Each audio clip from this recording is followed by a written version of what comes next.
Good evening, ladies and gentlemen, and welcome to Casino Windsor's production of The Sounds of Motown. We are here tonight to pay tribute to the artists and the music that came out of the golden era of Motown.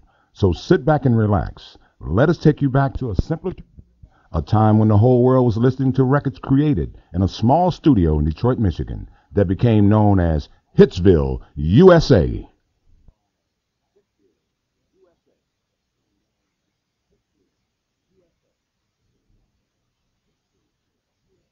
If there's one performer that defined Motown, it would be William "Smokey" Robinson. Smokey wrote songs, produced records, discovered new artists, and acted as company vice president for Motown Records. But most of all, Smokey sang. He sang in a voice that was as unique as his contribution to rock and roll history. Ladies and gentlemen, our tribute to Smokey Robinson and the Miracles.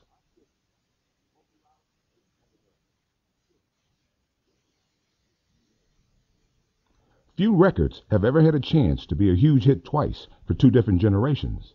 In 1963, this record went to number 3 on the pop charts, and then in the 1980s, it was a top 10 hit all over again when it was included in the soundtrack from the smash hit movie Dirty Dancing. This classic record was recorded by Detroit's own Contours, and it goes like this.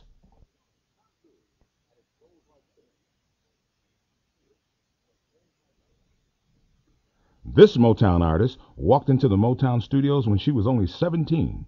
All she wanted was to have Berry Gordy listen to some songs that she had written.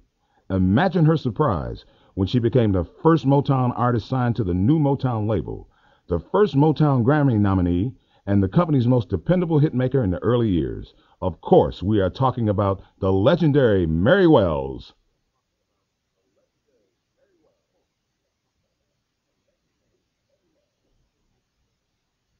This next group was the most successful R&B group of all time.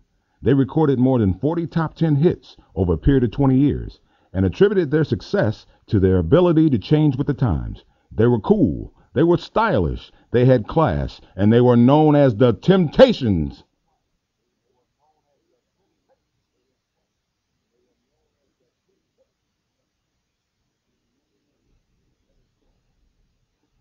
This next group approached Motown label head Berry Gordy about getting a record deal when they were still in high school. In 1964, they blazed onto the music scene when their first 4 singles all went to number 1. They appeared on The Ed Sullivan Show 20 times, had their own network television specials, and played sold-out concerts all over the world. They were Motown's first superstars, the Supremes.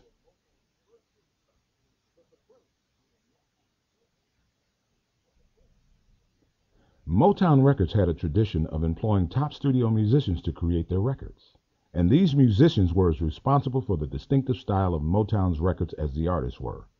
We have assembled our own crew of top-flight musicians to accurately reproduce the songs we all know and love.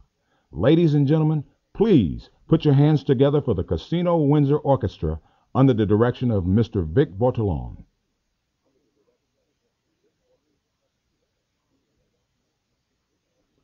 There are songs that have the ability to take you back in time whenever you hear them, and other songs that will really define an era. Martha Reeves and the Vandellas recorded 2 such songs. Earlier tonight, we opened the show with their monster hit, Dancing in the Street. Now welcome back our Sounds of Motown singers to sing another one of their multi-million sellers.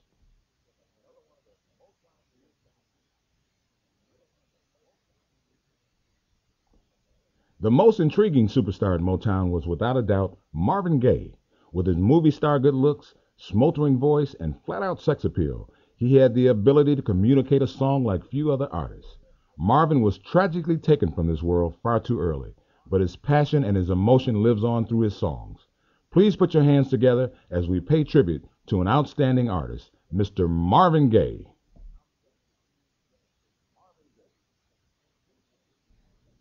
This next group had been singing together for over a decade before they had their first hit.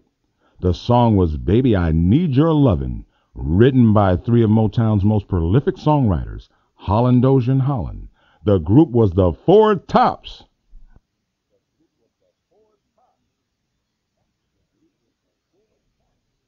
Some singers in music are so distinctive, the minute you hear one of their songs on the radio, you instantly know who they are. Motown had many such singers, but few were as recognizable as Gladys Knight and the Pips.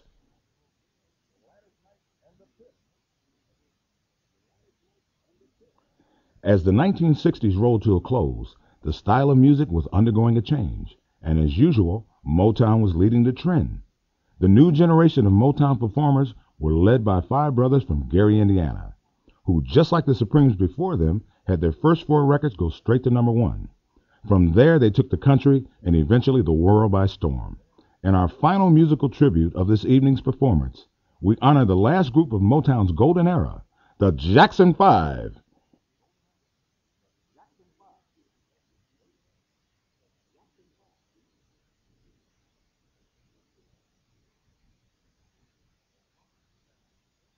And now, let's welcome the cast of Casino Windsor's The Sounds of Motown.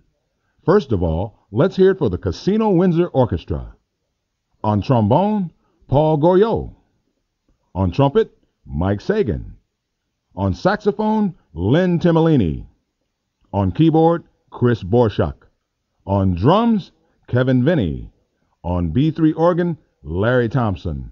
And on bass, Larry Pahola. All under the musical direction of Vic Bordelon.